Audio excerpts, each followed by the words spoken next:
Estamos a gravar debaixo da água. Um dia vimos gravar isto debaixo da água. Ai, por amor de Deus, por favor, adorava. Só isto, episódio. Tentámos falar debaixo da água. Tinha imensa graça, de vez em quando tínhamos que respirar. Era ótimo, temos que fazer isso no Ai, Dia que Mundial dos sonho. Oceanos. Pois é. Vamos gravar nos Açores. até. Isso, lá dentro, assim, perto do Faial. Sim. Blá, blá, blá, blá. E depois vamos contra as rochas. E será assim? Será do Gin? Será do mar? Isto será do quê? Vamos lá a isso, por favor. Que será? Será? Que será? Temos uma história linda, incrível. Já de sei. uma Isto, figura. quando ele vai à pianada, há coisa aqui. Temos uma história muito interessante de uma nova página da história que se começa a escrever, de ir buscar tantas figuras, e tem havido muitos livros bons portugueses a sair sobre figuras que tinham desaparecido e que são tão fascinantes. Neste dia estávamos em 1869 e morri em Lisboa, aos 71 anos. O defensor dos direitos dos negros, Pai Paulino, uma figura tão fascinante. Maravilha. Paulino José da Conceição nasceu em 1798 na Bahia, no Brasil. Era um escravo liberto, ou seja, isto é uma pessoa escravizada que tinha ganhado a sua liberdade. No caso, conseguiu comprá-la, também era uma figura que se podia acontecer. Ou recebias a tal carta de alforria porque o teu Uma figura superior. proprietário te dava, ou houve uma altura que começou a ser possível comprares essa tua liberdade, horror. e assim foi. Dupla comercialização. Terrível, sim, claro. Nossa Senhora. Bem, mas conseguiu, Claro, sair com o desse... seu mérito, claro, comprá-la. Ele veio para Portugal de uma maneira muito fascinante. Veio com as tropas liberais para lutar na Guerra Civil. Ele foi uma das pessoas que desembarcou no Mindelo. É muito interessante. Depois serviu na Marinha, chegou a ser condecorado, claro, aliás, como um dos Heróis. heróis do Mindelo. Lá vai. Depois muda-se para a capital, onde os negros não eram de todo uma novidade. Estamos aqui já mais a caminhar para os finais do século XIX. Não eram de todo. Terão vivido cá desde sempre, mas sobretudo, claro, em maior número a partir do século XVI. Claro, trazidos naturalmente de África, com a característica de não virem de sua livre vontade. Eles eram comprados em África e vinham para cá servir os trabalhos mais duros.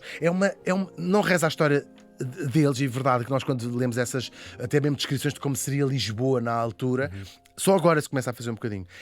São invisíveis, mas eram as pessoas que faziam a maior parte dos trabalhos duros, não é? Bem, não havia imagina, quem levava o lixo, quem levava estas coisas todas, ou trabalhava os trabalhos menores, dentro das menores no sentido menos reconhecidos pela sociedade. Claro. Braçais. Claro. Sim, Sim, claro. Totalmente físico. As mulheres seriam criadas, ou seja, Lisboa tinha esta base, se quiseres, Claro. da pirâmide, que fazia muito parte da sua Da história. operação da cidade e da existência da cidade. Tal e qual. Aliás, nós prestarmos atenção à toponímia da cidade, vemos que essa invisibilidade é completamente mentira. O Poço dos Negros, a Rua das Pretas, isto só para dar alguns exemplos. E agora houve uma campanha muito engraçada, não sei se é uma campanha, uma atividade, como é que se chama? Uma celebração.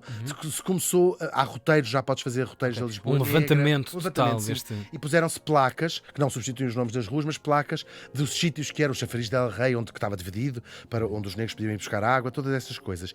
E há outros nomes que foram desaparecendo, como por exemplo o bairro do Mocambo, que fica onde hoje se chama a Madragoa, em Santos o Velho, um bairro gigante onde morava a maior parte dos africanos. Um nome que desapareceu, é engraçado. Sei que agora há algumas tentativas de algumas associações de retomarem o nome deste bairro. Hoje chama-se a Madragoa. Claro. E a história vai ser o nosso caminho para isso. Para É muito interessante, muito interessante. E ficava Paredes Meias, portanto aquilo vai, como sabe, de Santos do Velho até mais ou menos a São Bento, a Rua de São Bento, e onde começa a Rua do Poço dos Negros, este poço onde eram queimados os negros que não eram batizados. Bem, não eram queimados vivos depois de morrerem, claro, naturalmente. E nós vimos isso nos paroquiais. Quem lê paroquiais, que é onde estão os registros dos nascimentos, dos batizados, aliás, dos casamentos e das mortes, encontramos tantas pessoas que são nomeadas como pardo, negro, escravo. Portanto, e aí percebemos, não nos casamentos porque não era tão comum, mas nos batismos dos seus filhos. Filho de X, negra, parda, que também se chamava. E herdavam também essa condição? Não. Isso, Okay. isso. Bem, algumas pessoas eram escravizadas. Claro, mas estas, sim, é outra forma de Pois. Sim. Não necessariamente. Claro, e vemos também nos autos da Inquisição, porque este Mocambo, este bairro, eram, claro, nós sabemos, eram de se extravasava um pouco da cultura africana, muito ligada também à mandinga, à magia, às superstições, e quando a Inquisição lá apanhava, lá as pessoas eram castigadas, e portanto os autos da Inquisição mostram lá também a registado, quantidade de gente que cá vivia, claro. De vez em quando, como eu disse, têm sido publicados trabalhos, reportagens, muito interessantes mesmo, sobre estas figuras masculinas e femininas que povoaram este período.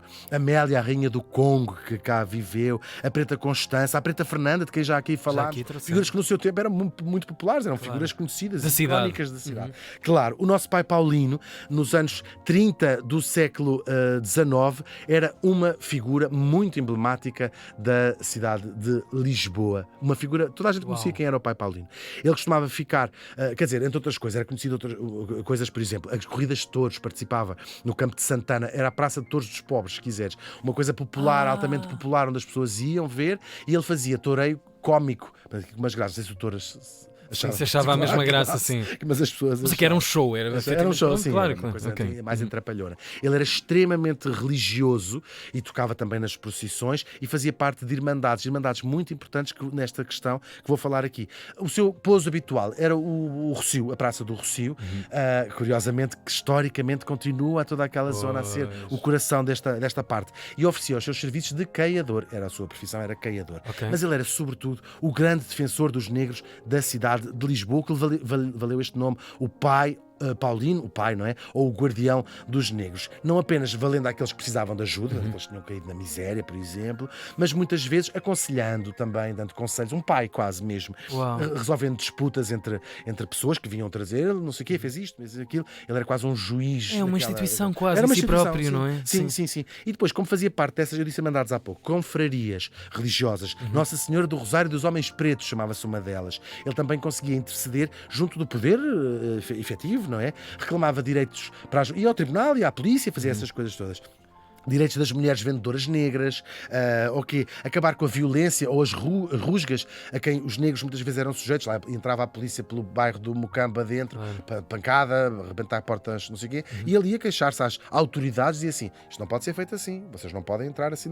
Muito interessante, muito interessante. E muito precoce, não é? Isto é uma visão. Sim, e uma voz tão sensata que era verdadeiramente respeitado por brancos, por negros, na corte, ou seja, era uma figura verdadeiramente respeitada. Incrível. Figura, Hugo. Mesmo incrível. Ele é muito lembrado no seu tempo.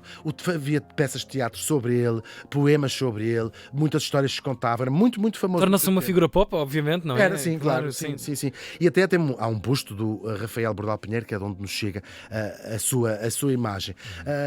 Em alguns lados aparece que nasceu mais ou menos 2 décadas antes do que eu disse, o que faz com que ele tenha morrido com 90 anos. É indiferente se morreu com 90 ou se morreu com 70. O que é certo é que morreu, lá em Santos o Velho, como andava sempre com a sua medalha do Mindelo ao peito. Ele foi, apesar desta medalha, enterrado numa vala comum, como eram todos os negros desde o século XVI, ele no Alto de São João, que já existia, porque não tinham nem na morte, claro, os mesmos direitos às tradições dos brancos. Nós gostamos de acreditar que o mundo mudou para melhor, não é? E, como eu disse há pouco, tanto no passado como no presente, o Largo de São Domingos, que fica ao lado do Rossio, é o lugar de encontro, é o coração da Lisboa africana. E é precisamente no Largo de São Domingos que Lisboa agora homenageia com um busto do escritor moçambicano Frank Ntaluma a vida deste tão ilustre lisboeta. Claro, o pai Paulino morreu faz hoje 155 anos.